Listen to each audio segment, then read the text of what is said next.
आज लोकसभा में प्रश्नकाल को विपक्ष के द्वारा चलने नहीं दिया गया। समूचा विपक्ष और विशेषकर कांग्रेस पार्टी के इस प्रयास की मैं घोर निंदा करता हूं।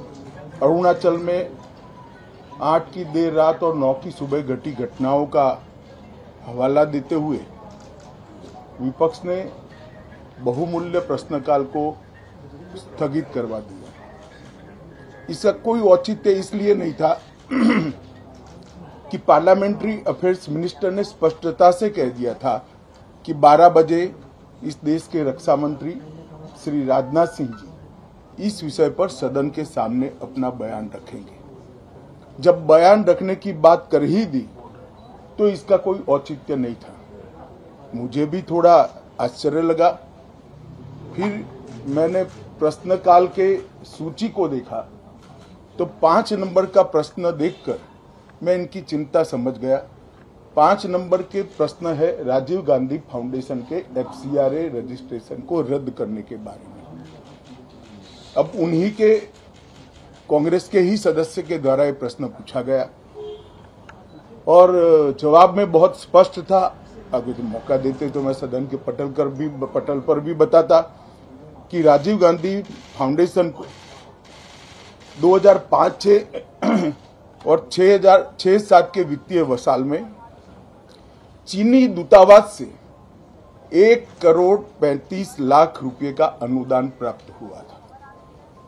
चूंकि FCRA के कानून और उसकी मर्यादाओं के अनुरूप नहीं था तो नोटिस देकर पूर्णतया कानूनी प्रक्रिया का अनुपालना करते हुए गृह मंत्रालय ने इसका रजिस्ट्रेशन रद्द किया था। फाउंडेशन ने अपना रजिस्ट्रेशन सामाजिक कार्यों के लिए करवाया है और ये जो राशि चीनी दूतावास से मिली इसका उपयोग भारत चीन संबंधों के विकास पर शोध करने के लिए ये पैसा दिया गया। अब मैं कांग्रेस पार्टी को पूछना चाहता हूं कि इन्होंने शोध तो जरूर किया होगा। क्या उनकी शोध में 1962 में जो हजारों हेक्टेयर भूमि भारत की चीन ने हड़प ली वो शामिल था क्या? और शोध इस पर किया तो रिपोर्ट क्या आई है?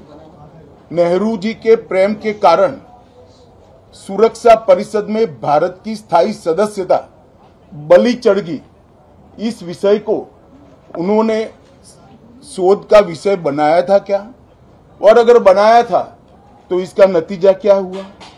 जिस वक्त गलवान के अंदर हमारे सेना के वीर जवान चीनियों से भिड़ रहे थे उस वक्त चीनी दूतावास के अधिकारियों को कौन रात्रि भोज दे रहा था?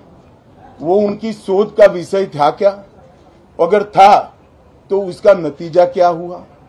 जब उनकी सरकार थी तो 2006 में भारत में चीन के दूतावास ने पूरे अरुणाचल और पूरे नेफा पर दावा कर दिया। वो उनकी शोध का विषय था क्या? अगर शोध हुई तो उसका नतीजा क्या हुआ? 25 मई 2007 को चीन ने कांग्रेस के ही मुख्यमंत्री दोरजी खंडू को वीजा देने से इनकार कर दिया क्योंकि ये तो हमारा ही हिस्सा है अरुणाचल। ये भी शोध किया गया क्या? 13 अक्टूबर 2009 को मनमोहन सिंह की अरुणाचल यात्रा पर चीन ने आपत्ति जताई, वो आपने जांच किया है क्या? और 2010 में चीन ने जम्मू कश्मीर के लोगों को स्टेपल वीजा जारी करने की प्रथा शुरू की, ये भी क्या आपका शोध का विषय था? 2011 में कांग्रेस सरकार ने चीन की धमकी के बाद हमारे रोड और वाइटल बॉर्डर इंफ्रास्ट्रक्चर्स का निर्माण डैम चौक में रोक दिया। ये क्यों रोका गया इसकी भी शोध की है। मैं कांग्रेस पार्टी को पूछना चाहता हूं, ये दोगला रवैया जनता के सामने नहीं चलता है। जनता सब देख रही है। आपके परिवार द्वारा चलाया गया फाउंडेशन, उसका FCRA रजिस्ट्रेशन चीन की दूतावास से मिले हुए अनुदान से समाप्त हुआ है। आपके ही समय में हजारों किलोमीटर भूमि अवैध रूप से हमसे हड़प ली गई है। आपके ही समय में हमें मिली हुई सुरक्षा परिषद की सदस्यता आपने निजी संबंधों को बनाने के लिए चीन की भेंट कर दी है। ये सारी जनता इस सभी विषयों को जानती है।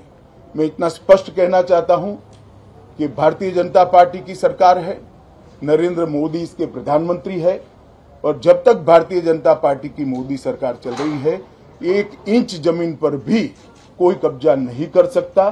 कल अपने सेना के जवानों ने जो 8 की देर रात को और 9 की सुबह को जो वीरता दिखाई है, मैं इसकी भूरी भूरी प्रशंसा करता हूं। इन्होंने घुसे हुए सभी लोगों को कुछ ही घंटों में वापस खदेड़ दिया और हमारी भूमि का रक्षण किया है। राजीव गांधी फाउंडेशन के FCRA लाइसेंस रद्द होने का एक दूसरा भी कारण था।